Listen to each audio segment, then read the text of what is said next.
got the good day. That's what we have press conferences. Venture out a little bit more now. Officer vaccinated.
Does anyone need an audio check? Sure, I'll take one. Okay. Check 1, 2, 3. 1, 2, 3, 4, 5, 6, 7, 8, 9, 10. We're good? You good? Okay. Cool.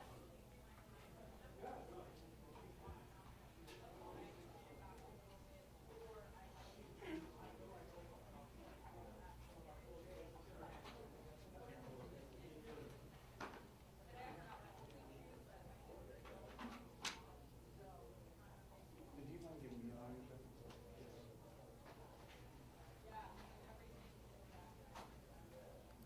1, 2, 3, 1, 2, 3.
right, sure.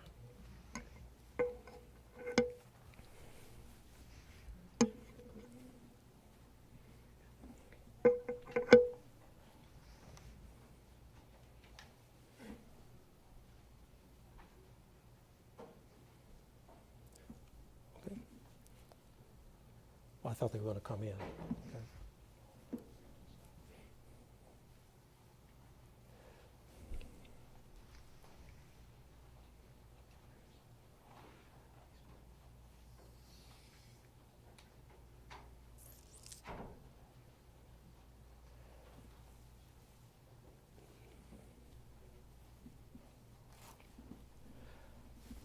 All right, good afternoon.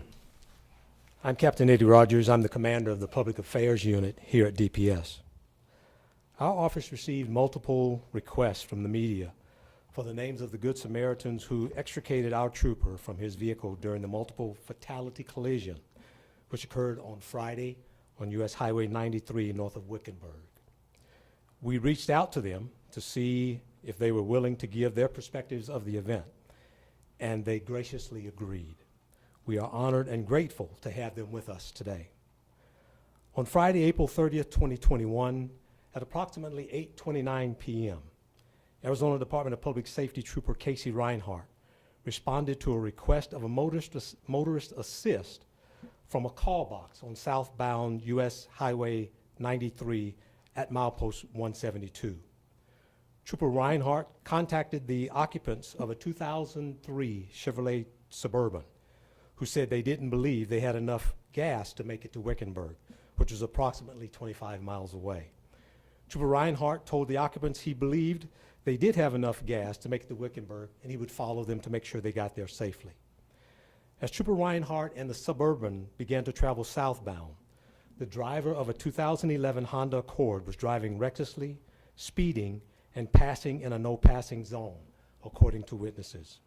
The Accord struck the Suburban head-on, which caused the Suburban to roll and come to rest on its passenger side. The Accord continued northbound and rotated out of control, striking Trooper Reinhardt's patrol vehicle. Trooper Reinhardt's patrol vehicle then rotated and came to rest on the southbound shoulder. A 2021 Toyota Corolla was traveling northbound and was struck by one of the involved vehicles. Trooper Reinhardt was trapped inside his patrol vehicle, but was extricated by Carol Lee Irvin, who was driving the Corolla, and Russell Christensen, who was in a separate vehicle. Both Ms. Irving and Mr. Christensen are here with us today. The driver of the Suburban, who was identified as Rose Catherine Weingard, died on scene. The driver of the Accord, who was identified as Brianna Alexis Wilson, died on scene. Trooper Reinhardt and 3 others were transported by air to Valley hospitals with non-life-threatening injuries. Another person was transported by ground to a Valley hospital with non-life-threatening injuries. We are happy to inform you that Trooper Reinhardt was released from the hospital yesterday and is at home recuperating. I want to remind you all that this is still an active investigation, and the department will not answer any questions regarding that investigation. At this time, the director of the Arizona Department of Public Safety, Colonel Heston Silbert, will have some remarks. Following Colonel Silbert's remarks, Carol Lee Irvin will come to the podium and will share her perspective on the events and answer your questions. When she's finished, Russell Christensen will step to the podium and share his perspective and answer your questions.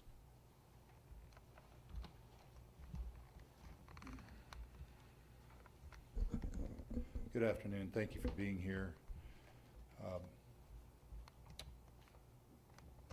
Mr. Christensen, Ms. Irvin, I want to thank you on behalf of the men and women of our agency and on behalf of Arizona law enforcement for your actions, for your bravery and your courage. We got to spend a little time just before we came in to this meeting and got to talk a little bit.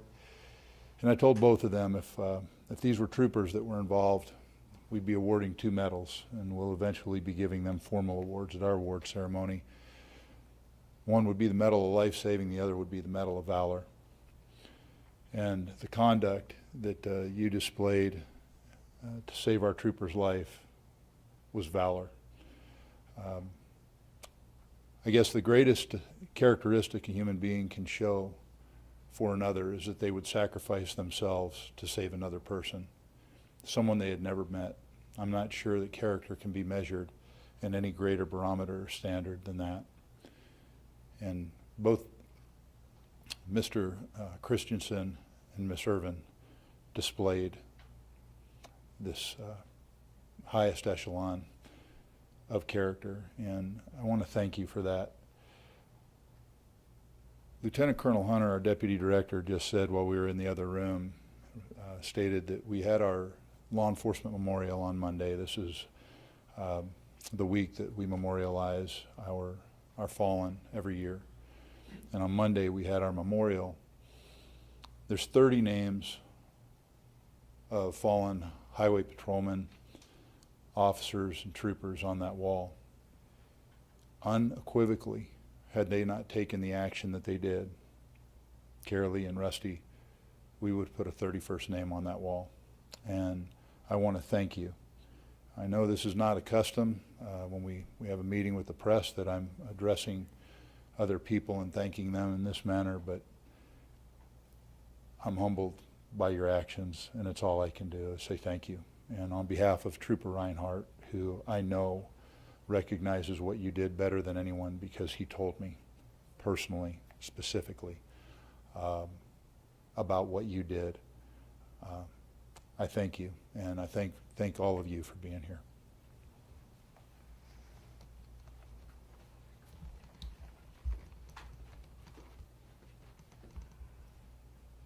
Carolee will talk about where she was that night. Just kind of do it there. So I was in the Toyota Corolla, we got hit. So all I remember from that night was our car spinning. Once it came to rest and stop on the shoulder, I just jumped out of the car. I noticed just the carnage that was right in front of me. Wasn't registering exactly what it was. I just knew that I needed to get out and help. So I observed somebody walking around on the side of the road and advised him to go sit down, and then I could hear somebody screaming for help. I didn't know who it was. I didn't know who he was at the time. He was just screaming for help.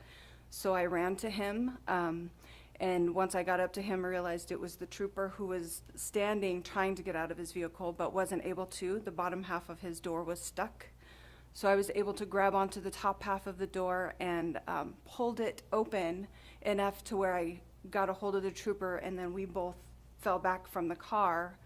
But I wasn't strong enough to pull him away. So at that time, Russell was able to join me, and we pulled him away from the car, far enough away from the flames that were continuing to get bigger.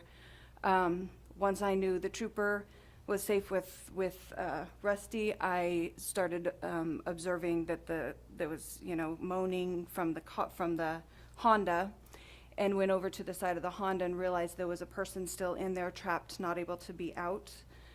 So I just stayed next to the Honda, trying to comfort and let the person know that was there, that we were there. If he could hear me, we were not going to leave him, and I stayed with him, waiting until EMS arrived, and just that's kind of what I did. Any questions, sir?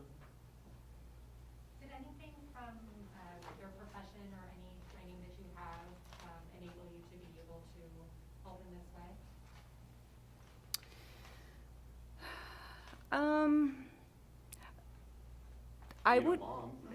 I think that's what it is. I think it wasn't my profession. Yes, I do work in, oh, yes. Is that better? Better? There, okay. I do work in the medical field, but it was more just the simple fact that people were hurt, and I knew I was not, and I could get out and help. So that's all it was. Mm-hmm. What was going through your mind when you must have been in shock at the very beginning, and then? I was in shock. I think I still am in shock, I'll be honest. I can't say anything in particular was going through my mind. I mean, like, there wasn't a rhyme or a reason of why I did one thing versus another. Again, it was just more, I'm able to help and I need to help, and I'm going to do whatever I can do. That was kind of my response. So Where were you headed? We were headed to Bullhead City. Yeah. Can you describe again how the door was stuck? On the trooper's car? Yes, ma'am. So, if I'm remembering right, so from the window up, it seemed to be a little bit ajar, but the bottom part of the door, so like the handle. So originally when I got to him, I reached for the handle, and it wasn't moving. There was nothing to be done. So I was able to reach up to the part that was just pulled out enough. I don't know how it was bent out enough, but I put my hands on the top of the door, put my foot on the side of the car, and I pulled the door back enough to where I could reach in and help him down. Yeah. The flames at that time were? The flames were in my peripheral, and I didn't even register that it was on fire. I didn't even think about the flames. It was on fire, but I don't know. Was he able to speak to you? He was able to speak to me, yes. So once I pulled the door ajar and I grabbed a hold of him, he did fall to the ground, and then he said, "My knee is hurt, I can't walk." So then I tried to pull him, but was not strong enough. So then that's when Russell was able to join me, and we were able to pull him away. After all of this, what is the one takeaway that you've had the chance to reflect on that has touched you the most?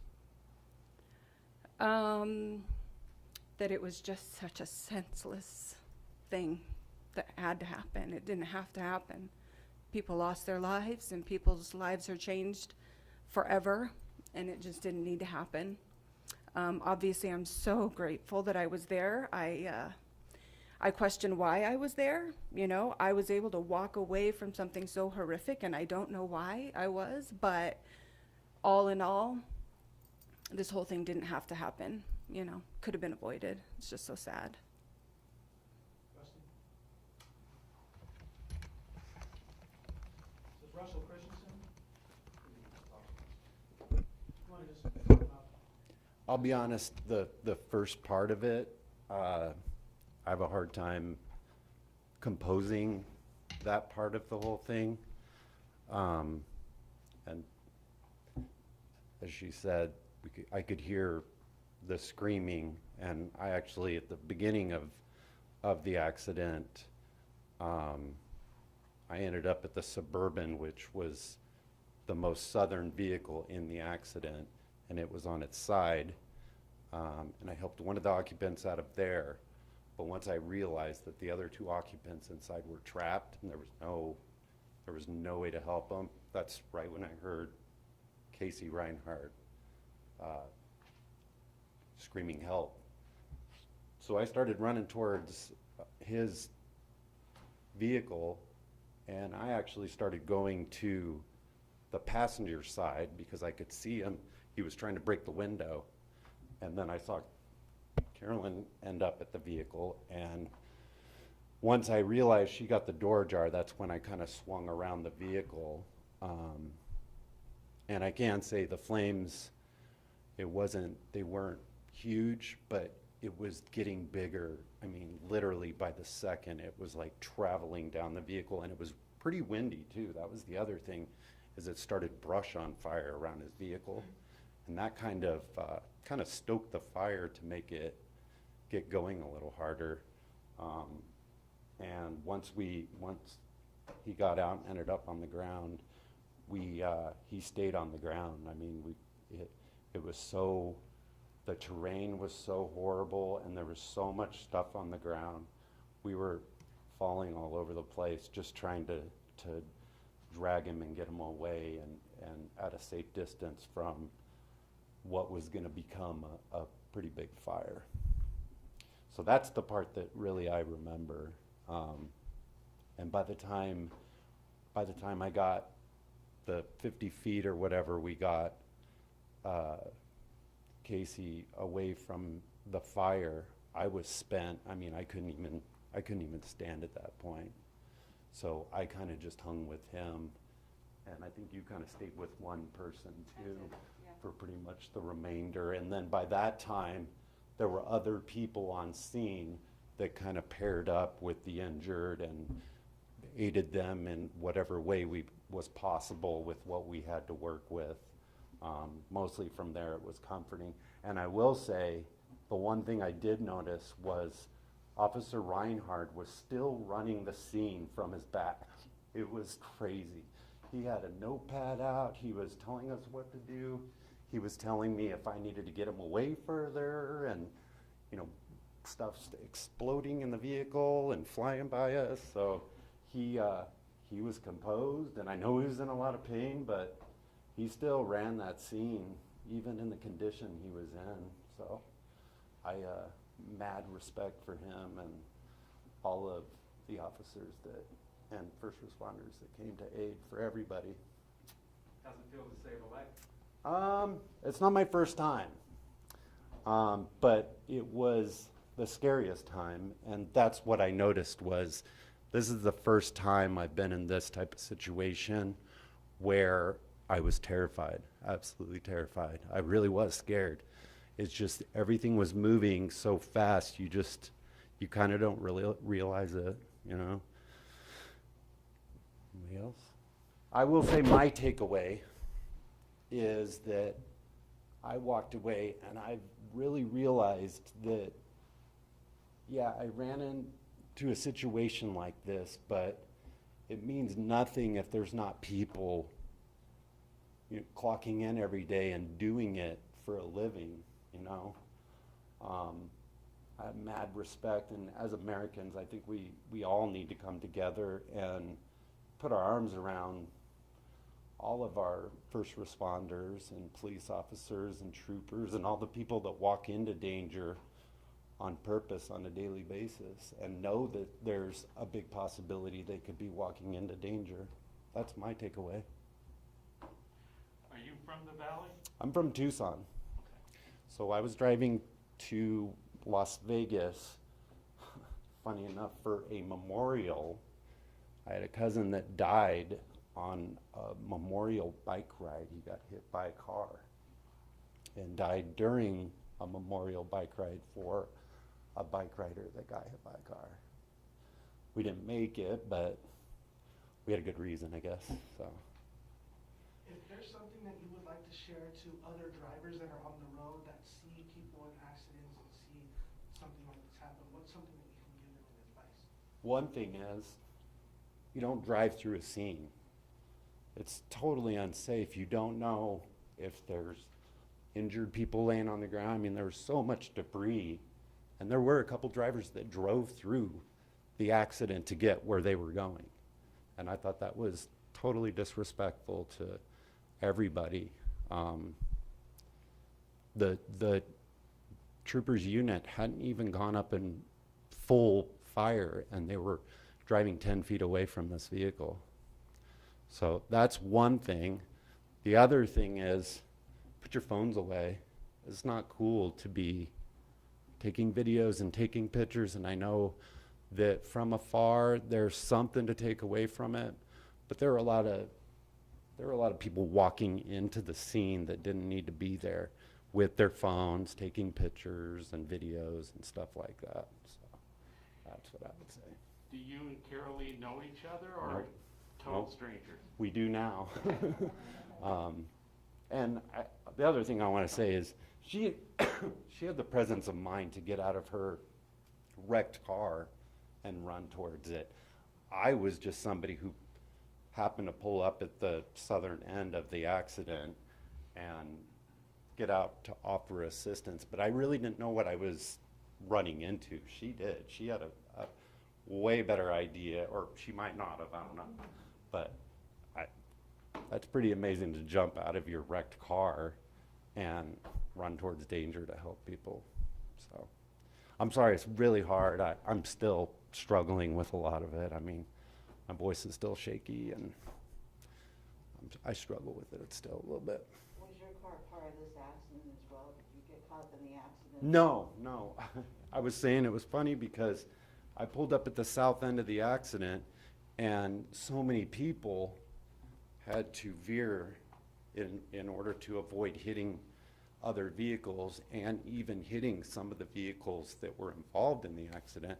And it was like the parting of the Red Sea in front of me, and just the way it worked out, I kind of coasted in and flipped a U-turn, and I had my headlights on one of the involved vehicles so that we could aid them.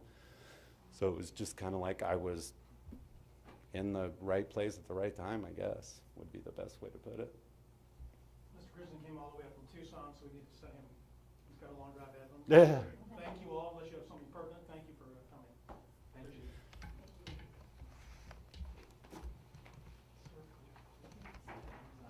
I'm sorry. Sure, I will do the spelling of the names if you guys want it.